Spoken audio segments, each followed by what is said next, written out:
अब क्योंकि दोनों ब्रांच बंद कर दी हमने, चलती हुई ब्रांच बंद कर दी। कारण ये गड़बड़ कर रहे थे तो भैया एक तरफ तुम अपनी बहन की तरफ, एक तरफ हमारी तरफ, किसी भी चीज में ढुलमुल रवैया नहीं रखना चाहिए। एक तरफ स्ट्रेट फॉरवर्ड कि भैया मैं इसके साथ हूँ या मुझे ये लोग गलत लगते हैं।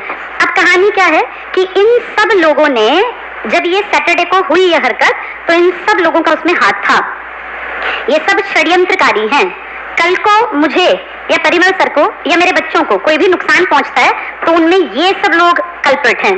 पवन कुमार, इनकी पत्नी इंदु बाला और इनका बेटा आशीष।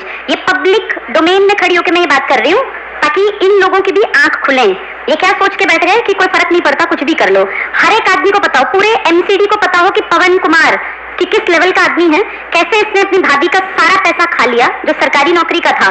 और ये परिवार, इन मैडम ने, इनको हमने सारा फाइनेंस का काम दिया, इनके घर तक कैसे इतना पैसा पहुंचा हमें नहीं पता। इसके बाद सुरेंद्र कुमार जी और ये दोनों सविता मैडम के भाई जिनको फाइनेंस दे रखा था। तो बेटा ये देखो किस तरह से ये जाल बुनते हैं लोग और कैसे आपको शीशे में उतार के। एक बड़ा अच्छा कोट परिमल सर ने लगाया था, उसमें इन्होंने लिखा था कि जो गलतियां आपसे हुई है ना, अपने बच्चों को वो समय से पहले बता दो ताकि वो उनसे ना हो। तो जैसे मैं अपने आप को ये देखूं तो मैंने पूरी जिंदगी मेहनत की। मैंने बेटा कभी कभी भी बैठ के नहीं खाया, मैंने हमेशा मेहनत करके खाया। मैं 15 साल की थी जब मैं पैसे कमाने लगी थी। लेकिन कोई इतना नीच हो सकता है और इस कदर किसी को एक्सप्लॉइट कर सकता है कि उसके सारे फाइनेंसेस को जब वो संभाले तो जीरो कर दे, सारा पैसा अपनी पत्नी के नाम अपने जगह जगह लेके प्रॉपर्टी डाल दी। जैसे इससे ज्यादा नीचता कोई क्या ही करेगा। और चलो पैसे खा गए थे कोई बात नहीं, मैंने पैसों की बात से बात नहीं बोली।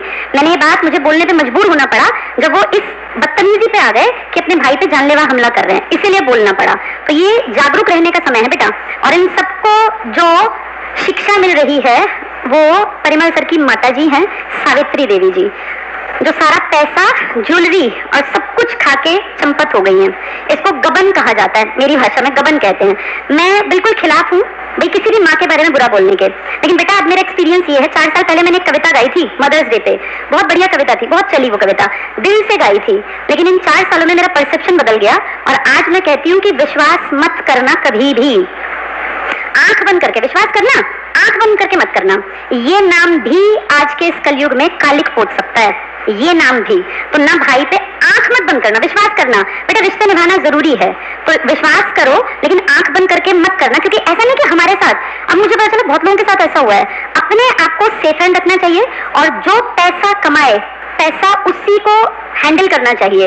जैसे हमने कमा के, मैंने गवर्नमेंट जॉब में भी कभी अपना एटीएम भी नहीं संभाला, ये मेरी गलती रही।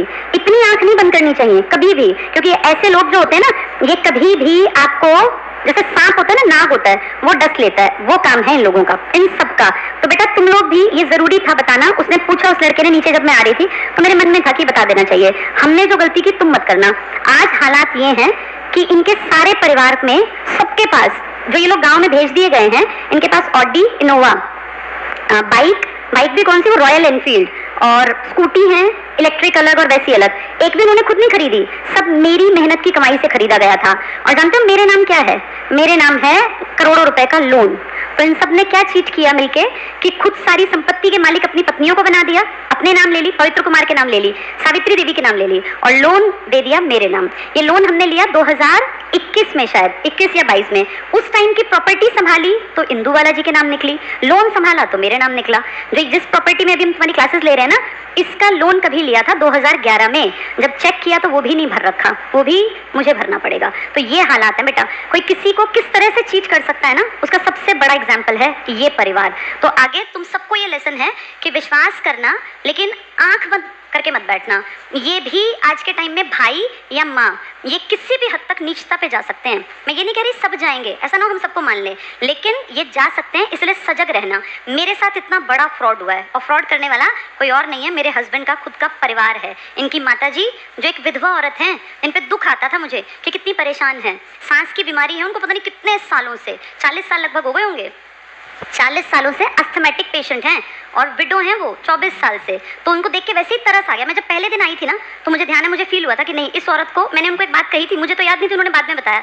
उन्होंने, वो दिल्ली गई थी, रोहिणी में हम रहते थे, तो मैंने उनको एक बात, तब मैं 21-22 साल की थी बेटा, मैंने पता क्या कहा था उनको कि अगर आपके बेटे किसी दिन आपका साथ छोड़ देंगे ना, तो मैं खड़ी हूँ आपके लिए। ये मेरे शब्द थे। 22 साल की मेरी कुल उम्र थी। उस औरत ने देखो मुझे कैसे डसा, कैसे मेरा सब कुछ खा गई। आज मेरे पास मेरे बच्चों के लिए उसने कुछ नहीं छोड़ा। 1 गज जमीन नहीं है खेत के नाम पर जहाँ मेरा बेटा जाके खड़ा हो जाए। मैं उसके पति की प्रॉपर्टी नहीं मांगती। होती, ना मैं चाहती, लेकिन जो मैंने कमाया था उसको भी खा गई। और किसको सौंप गई? जिन लोगों ने जिंदगी में कभी कुछ किया ही नहीं था। आज भी उनके मुंह पे कालिक पुत गई है। गांव में जो उन्होंने किया है ना बेटा, पूरा गांव के लिए ये शर्म की बात है, और ये पूरे गांव के लोगों के मुंह पे तमाचा है कि किसी के घर में मौत हो तो हो, मैं वो करूंगा जो मुझे करना है। तो ऐसे घटिया नीच लोगों में मेरे ख्याल से तो एक बाइकआउट होना चाहिए, और ऐसे लोगों से हमेशा बच के रहना। ये मैसेज तुम सबके लिए भी है। बस यही कहना था मुझे कि देखो किस तरह के लोग होते हैं। मैंने कभी जिंदगी में इस तरह की इतने बड़े लेवल पे चीटिंग कभी सुनी नहीं थी जो इन लोगों ने कर दिखाई। तो माँ पे भाइयों पे विश्वास करना, पर आंख बंद करके मत करना। और लड़कों, तुम्हारे लिए एक मैसेज और है, तुम्हारी पत्नी अगर कमाती हो ना तो उसके पैसे अपनी माँ के हाथ में मत रखना। अपनी पत्नी